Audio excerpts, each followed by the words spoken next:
क्या हो अगर अचानक से आपकी दुनिया में एलियंस अटैक कर दे और आपको स्कूल में पढ़ाई की जगह ये सीखना पड़े कि इन एलियन से फाइट कैसे करना है। हम ऐसी ही एक अमेजिंग कोरियन सीरीज जिसका नाम ड्यूटी आफ्टर स्कूल है की एक्सप्लेनेशन को लेकर आए हैं। अगर आपको ये वीडियो पसंद आए तो कमेंट में बताना, मैं नेक्स्ट पार्ट भी जल्दी अपलोड कर दूंगी। तो कहानी शुरू होती है सुनजन हाई स्कूल से, जहाँ ग्रेड 3 यानी 12th क्लास के सेक्शन जिसका नाम क्लास 2 है को दिखाया जाता है। क्लास 2 के सभी स्टूडेंट्स हमारी स्टोरी के मेन लीड कैरेक्टर्स हैं, क्योंकि स्टोरी इन्हीं के अराउंड रिवॉल्व करने वाली है। यहाँ स्कूल में एग्जाम्स चल रहे थे, सब पढ़ाई के प्रेशर में है। डॉक्टर नाम का एक बच्चा अपने पेपर पे ड्राइंग करके कुछ बॉल्स बनाता है और लिखता है कि अगर ये स्फेयर्स नीचे गिर जाएं तो हमें सी सेट नहीं लेना पड़ेगा। स्फेयर्स आखिर क्या चीज है? तो ये पर्पल कलर के बड़े बड़े बॉल्स है जो आसमान में विजिबल हैं। ये अचानक से 1 साल पहले दुनिया में दिखाई देने लगे। कहा जाता है कि ये एलियंस ने भेजे हैं और इसे इंसानों को फ्यूचर में खतरा हो सकता है। डॉक्टर बाहर जाकर अपने दोस्त ची योल से मिलता है। ची योल अपने मोबाइल में स्फेयर से रिलेटेड ही एक यूट्यूब वीडियो देख रहा था। उसकी नजर अपने एक दूसरे क्लासमेट योंग हून पे जाती है। ची योल उसके पास जाकर पूछता है कि तुम्हारा पेपर कैसा हुआ, पर योंगहोन हमेशा कानों में एयरफोन्स पहने रखता है और किसी से भी बात नहीं करता। उसकी बस आ जाती है और वो चियोल को जवाब दिए बिना ही उसमें बैठकर चला जाता है। योंगहोन बस में बैठा वही वाला यूट्यूब वीडियो देख रहा था जो चियोल भी देखा था। जब ये स्फेयर शुरू में आए थे तब लोग बहुत डर गए थे। लोगों का मानना है कि ये सब एलियंस का काम है और इन्हें खत्म करना चाहते हैं। रशिया और कुछ ठंडी जगहों को छोड़ के ये स्फेयर्स पूरे वर्ल्ड में फैले हुए हैं। एशिया में ये स्फेयर्स काफी बड़ी तादाद में है, जबकि एंटार्क्टिका में एक भी नहीं। साइंटिस्ट ने ड्रोन्स के जरिए इन गोलों के सैंपल्स भी लिए और बताया कि इन स्फेयर्स से अभी इंसानों को कोई खतरा नहीं है, लेकिन लोग अभी भी सोच में ही रहते हैं कि कहीं ये आसमान से नीचे ना गिर जाएं, कहीं इनमें से एलियंस निकलकर इनकी दुनिया को खत्म ना कर दें। Back to story. योंगहोन इंग्लिश क्लास में जाने की जगह इंटरनेट कैफे जाकर गेम खेलने लगता है। तभी वहाँ डॉक्जन और चियोल भी आ जाते हैं। दोनों स्पेशली चियोल उसे दोस्ती करने की कोशिश भी करता है, पर योंगहोन में ना कुछ बोले ही वहाँ से चले जाता है। चियोल और योंगहोन पहले दोस्त हुआ करते थे, पर अब योंगहोन ने पढ़ाई को ही अपना सब कुछ बना लिया है। वही सीन अब शिफ्ट होता है एक मिलिट्री बेस पे। यहाँ एक स्फेयर घिर के नीचे आ गया है। मिलिट्री वाले जगह को ब्लॉक कर देते हैं। पिछले 1 साल में कोई भी स्फेयर नीचे नहीं गिरा था, ये पहली बार हुआ है। यहाँ कंपनी कमांडर आते हैं और राइफल लेकर इस स्फेयर पे शूट करने लगते हैं। इस स्फेयर में से कोई भी हरकत नहीं होती तो वो पंजर से स्फेयर पे अटैक कर देते हैं। ये एक तरह का वेपन होता है जो बहुत स्पीड में अटैक करता है। शूट होते ही उस स्फेयर में से कुछ पर्पल कलर का बाहर आ जाता है और यहाँ मौजूद सभी लोगों पे अटैक कर देता है। इस बात को 4 हफ्ते गुजर जाते हैं। हाई स्कूल की हमारी क्लास 2 को दिखाते हैं, जहाँ स्टूडेंट्स को थोड़ा और करीब से जानने मिलता है।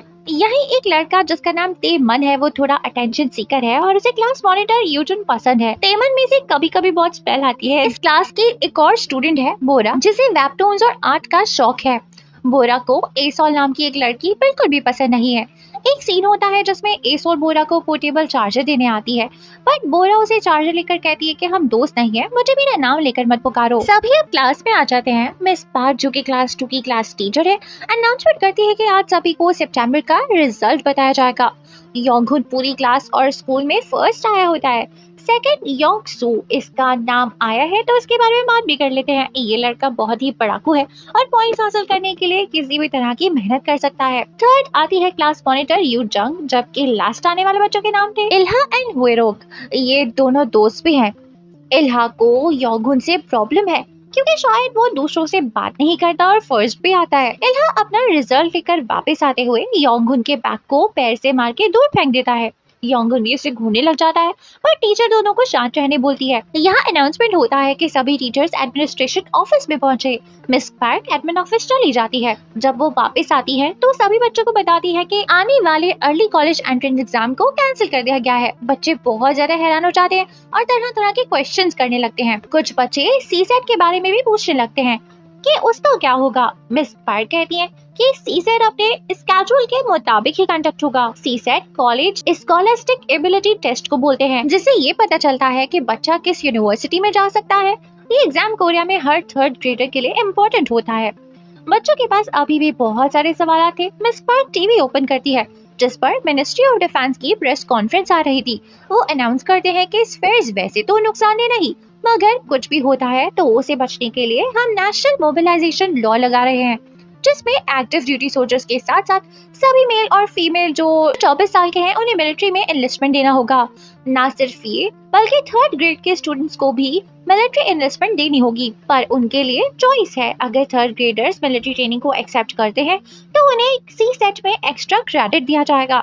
इन स्टूडेंट्स को क्लासेस के बाद मिलिट्री ट्रेनिंग स्कूल में ही दी जाएगी। क्लास 2 के बच्चे थर्ड ग्रेडर्स ही हैं।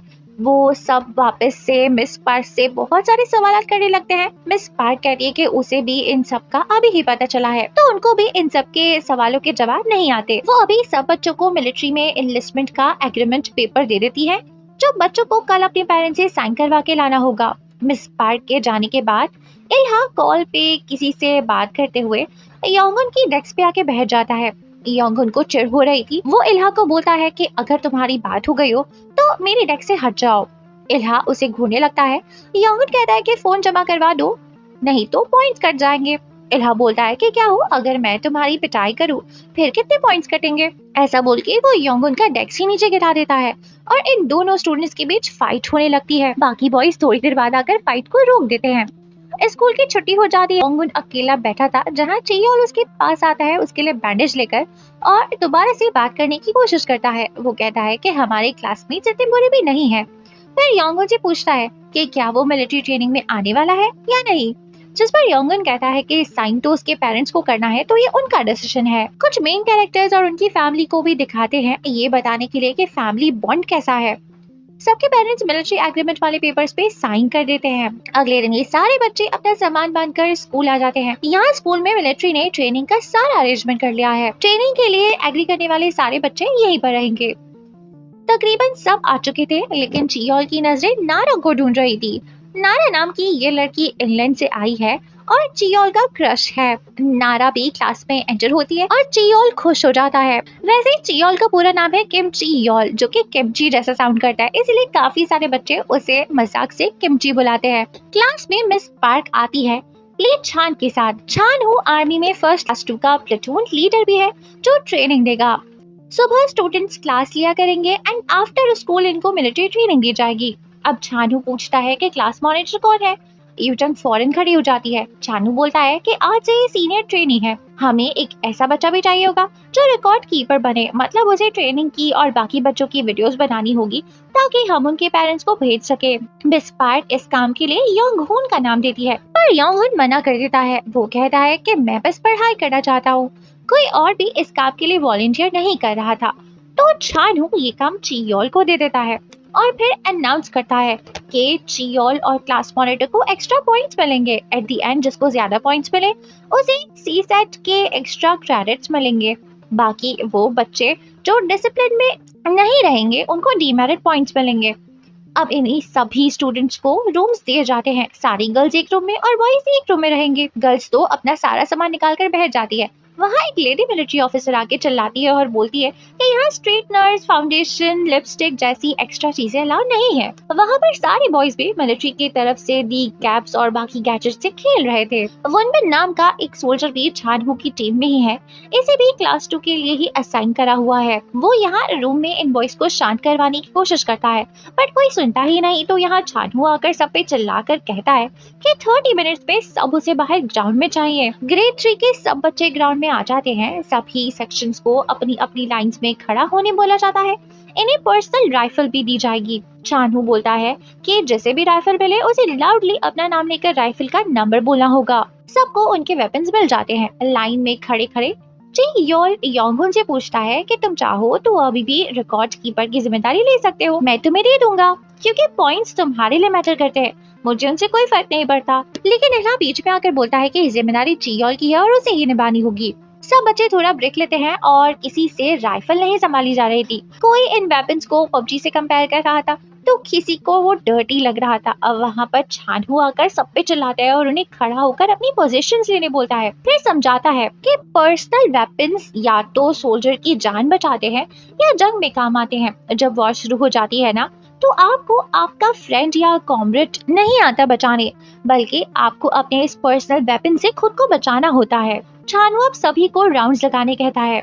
बाद में थक कर सब अपने रूम्स में चले जाते हैं। गर्ल्स ने तो रोना धोना मचाया हुआ था, किसी को वॉमिट आ रही थी, किसी को रैशेस हो रहे थे, तो कोई थक गई थी। यूजुंग खड़ी होकर सबको अपने वेपन सही से कबर्ड में लगाने कहती है, पर कोई सुनता ही नहीं। तो वो जोर से चिल्लाकर कहती है कि तुम लोग यहाँ ऐसे अपने वेपन्स नहीं छोड़ सकते, ऐसे कबर्ड में लगाओ, नहीं तो प्लेटून कमांडर और राउंड तक पाएंगे। जिसे सुनकर सारी फौरन खड़ी होकर वेपन्स जगह पे लगा देती है। वही बॉयज के रूम को दिखाते हैं, जहाँ इल्हा अपने मोबाइल में सबको एक वीडियो दिखाता है जिसमें मिलिट्री के लोग एनिमल्स मार रहे थे। सब डिस्कस करने लगते हैं कि आखिर ऐसा क्यों हो रहा है, क्या वॉर होने वाली है। ड्योकजुन कहता है कि मैंने सुना है जब भी वॉर होने वाली होती है तब मिलिट्री एनिमल्स को मार देती है ताकि कहीं वो भूख के मारे इंसानों को ना खा जाएं। सब इंटरेस्ट से ड्योकजुन की बात सुन रहे थे। तेमन पूछता है कि तुमने ये बात कहाँ सुनी, जिस पर ड्योकजुन बोलता है कि एनिमेशंस पे। फिर सब मिलकर पिलो से ड्योकजुन को मारने लगते हैं, मतलब मजाक वाला मार रहे थे, बुली नहीं कर रहे थे। ये शायद पहला कोरियन ड्रामा है जहाँ बच्चे मिलजुल कर रहते हैं, कोई बुली नहीं करता। हाँ, इल्हा को छोड़कर वैसे वो भी किसी को बुली नहीं करता, पर उसे योंगहुन से प्रॉब्लम है। योंगहुन कोने में बैठा था और बाकी बच्चों की मस्ती की वजह से पढ़ाई पे कंसंट्रेट नहीं कर पा रहा था, तो रूम से बाहर जाने लगता है। पर वहाँ चांगहुन आकर उसे कहता है कि यहाँ इंडिविजुअल एक्शंस प्रोहिबिटेड है, जो करना है सबके साथ ही करो। योंगहुन कहता है कि इल्हा के पास फोन है। असल में सबको अपने फोन जमा करवाने थे, लेकिन इल्हा ने कोई जुगाड़ करके इसे जमा नहीं करवाया होगा। चांगहुन इल्हा से फोन ले लेता है और उसे कहता है कि तुम्हें 3 डीमेरिट पॉइंट्स मिल रहे हैं।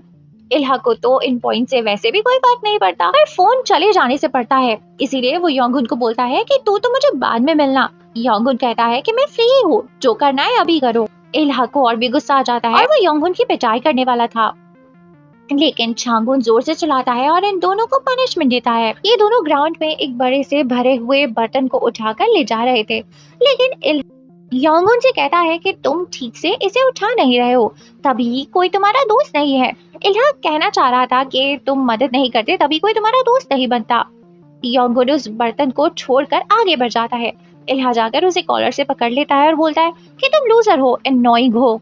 योंगहुन बोलता है कि तुम तो बुली हो, तुम्हारी फैमिली खुश होगी, घर से तुम्हारे जैसा कचरा जो चला गया। इल्हा से बर्दाश्त नहीं होता, वो योंगहुन से लड़ने लग जाता है। दोनों के बीच में फाइट शुरू हो जाती है।